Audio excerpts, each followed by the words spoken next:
70 millions de téléchargements en 48 heures, présente dans plus de 100 pays, c'est tout simplement l'application avec la croissance la plus rapide du monde. Annoncée depuis des mois, elle présente une alternative assez attendue par certains utilisateurs de Twitter qui étaient déçus par les évolutions du réseau social depuis qu'Elon Musk en a pris la tête. Je vous présente le tout nouveau réseau social du groupe Meta, Threads. Bon, forcément, tonton Elon, il est pas très content. Surtout qu'il accuse Meta d'avoir enfreint des secrets industriels et d'avoir volé des propriétés intellectuelles en recrutant des dizaines d'anciens employés de Twitter. Il a même dénoncé sur Twitter, la concurrence n'est pas un problème, mais la tricherie en est un. Avec cette application, on a même failli assister à un ring de boxe avec deux des plus grosses fortunes du monde. Tout part d'Elon Musk qui a tweeté « Partant pour un match en cage, si Zuckerberg l'est aussi, lol ». Zuckerberg qui a répondu instantanément en story « Envoie-moi l'adresse » et quelques minutes après, Elon Musk qui répond « L'octogone de Vegas ». Mais est-ce que ce nouveau réseau social Threads, fil en français, est un sérieux concurrent à Twitter? Et est-ce que ce sont vraiment des clones? Enfin, quelle est la différence entre les deux? Même si l'application n'est pas encore disponible en France et en Europe,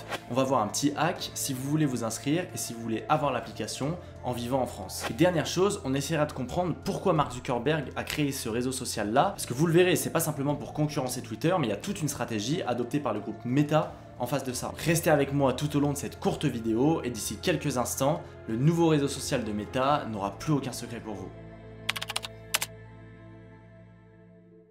Déjà, ce qu'il faut comprendre, c'est que le timing de Mark Zuckerberg pour lancer sa nouvelle application, il n'est pas anodin. Depuis l'arrivée d'Elon Musk à la tête de Twitter, il y a eu pas mal de modifications qui ont dégradé l'expérience utilisateur. Avec Twitter Blue, l'application a rendu de nombreuses fonctionnalités qui étaient gratuites payantes et de nombreuses décisions n'ont pas plu, comme la limitation des tweets. Ce qui a amené de nombreux concurrents à arriver sur le marché pour profiter de cette situation, comme Mastodon, Blue Sky et bien évidemment Threads. Mais c'est pas du tout le seul facteur qui a conduit Mark Zuckerberg à lancer Threads. En fait, il faut comprendre qu'il faisait face à une menace de plus en plus grande, celle de voir son empire devenir de plus en plus ringard. Là où la population, elle se vieillit avec Facebook, et même si Meta garde un pied-à-terre chez les jeunes, notamment avec Instagram, il doit désormais faire face à son rival TikTok qui a su conquérir les jeunes. Et le problème, c'est que la stratégie entière du groupe Meta dépend uniquement de la publicité. Et en prenant en compte que les populations les plus jeunes, c'est celles qui sont les plus recherchées par les annonceurs, il fallait absolument faire quelque chose. Avec Threads, il pourrait bien donner un second souffle au groupe Meta, surtout que l'application, elle est reliée directement à Instagram. Les utilisateurs, ils pourront se connecter depuis leur compte Instagram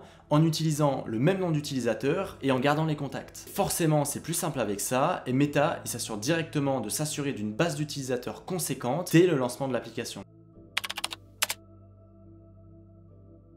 Bon, dans le concept, qu'on se le dise, la nouvelle plateforme de Meta, elle est vraiment très similaire à Twitter. Les internautes, ils peuvent poster de courts textes avec maximum 500 caractères pour y partager des pensées, des anecdotes, des opinions, et c'est possible d'y intégrer des liens, des photos ou encore des vidéos de 5 minutes maximum. Les internautes, ils pourront également liker le message, le reposter exactement comme sur Twitter, mettre un commentaire ou encore l'envoyer à un ami. Dans le feed, les utilisateurs ils seront exposés à des publications postées par des personnes qu'ils suivent, mais également à du contenu recommandé de nouveaux créateurs qu'ils n'ont pas encore découvert. Globalement, c'est la même chose que Twitter, il n'y a pas eu d'énorme évolution et il n'y a pas eu une nouveauté de dingue par rapport à ce qui se faisait déjà. La seule chose qui change vraiment, c'est que là, il n'y a pas encore de publicité. Et un truc qui est super important aussi, c'est que le compte Threads, il est relié au compte Instagram. C'est-à-dire que d'une, on ne peut pas supprimer le compte Threads, parce que si on le supprime, ça supprime automatiquement notre compte Instagram, et on peut faire le lien, le pont entre les deux, on va garder le même nom d'utilisateur, on peut garder les mêmes contacts, etc. Je pense que vous avez dû le voir, mais Threads, il n'est pas encore en France. On va voir dans quelques instants comment vous pouvez y avoir accès si vous le voulez vraiment. Juste avant, si la vidéo vous plaît, n'hésitez pas à liker la vidéo directement et n'hésitez pas à vous abonner si ce n'est pas encore fait. Aucune date de lancement n'a été annoncée pour l'Union européenne car ils sont dans l'attente de clarification, notamment pour le fameux RGPD. Et pour l'Europe, il y a 2-3 trucs qui sont pas encore trop clairs, notamment le fait qu'on ne peut pas supprimer le compte Threads, sauf si on supprime le compte Instagram qui va avec. Bon, en plus, le transfert de données entre l'Europe et les États-Unis, ça avait déjà fait l'objet d'une condamnation pour Meta en mai dernier, avec une amende infligée pour transferts illégaux de données à 1,2 milliard d'euros. Et même si l'application elle n'est pas encore disponible en Europe, elle est tout de même accessible en France, même si vous n'utilisez pas de VPN avec cette petite manipulation. Si vous voulez l'installer sur iOS, vous avez deux choix. Le premier, c'est que vous déconnectez votre compte européen, vous créez un compte américain et donc vous pourrez télécharger l'application. Pour la deuxième méthode, vous allez aller dans les réglages de l'iPhone, vous appuyez sur votre nom, vous cliquez sur contenu multimédia et achat, vous appuyez sur compte,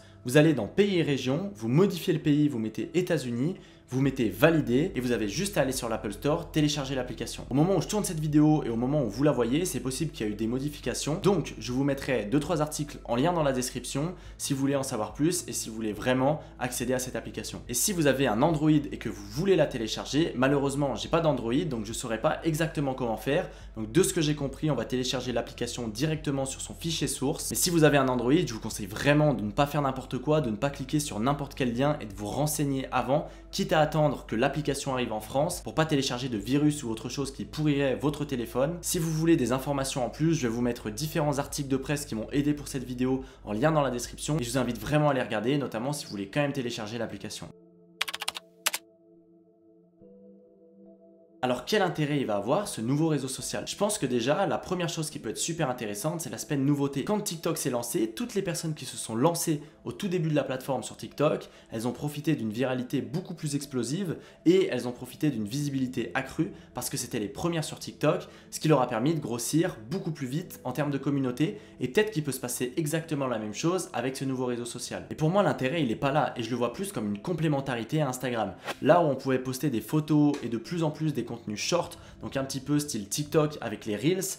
Maintenant, sur cette nouvelle application, sur ce nouveau réseau social, on va pouvoir poster du contenu écrit, on va pouvoir partager différentes choses qu'on ne pouvait pas faire avec Instagram ou en tout cas beaucoup moins. Et donc, les deux applications, vu qu'elles sont liées entre elles, ça va créer une certaine complémentarité où on peut même reposter des posts de thread directement sur sa story Instagram. Et donc, on pourra vraiment créer une complémentarité entre deux communautés et avoir une stratégie de contenu qui sera mixte, que ce soit pour sa marque, que ce soit pour son personal branding et avoir quelque chose de super intéressant pour toucher un public plus large et pour proposer une gamme de contenu plus variée. En tout cas, j'espère que cette vidéo vous a plu. Si c'est le cas, n'hésitez pas à liker la vidéo et n'hésitez pas à vous abonner si ce n'est pas encore fait. Je vais vous mettre tous les articles qui m'ont servi à rédiger cette vidéo en lien dans la description. Comme ça, si vous voulez télécharger, si vous voulez avoir plus d'informations sur comment ça fonctionne, est-ce que c'est intéressant de se lancer dessus, et ben vous aurez tout directement dans la description.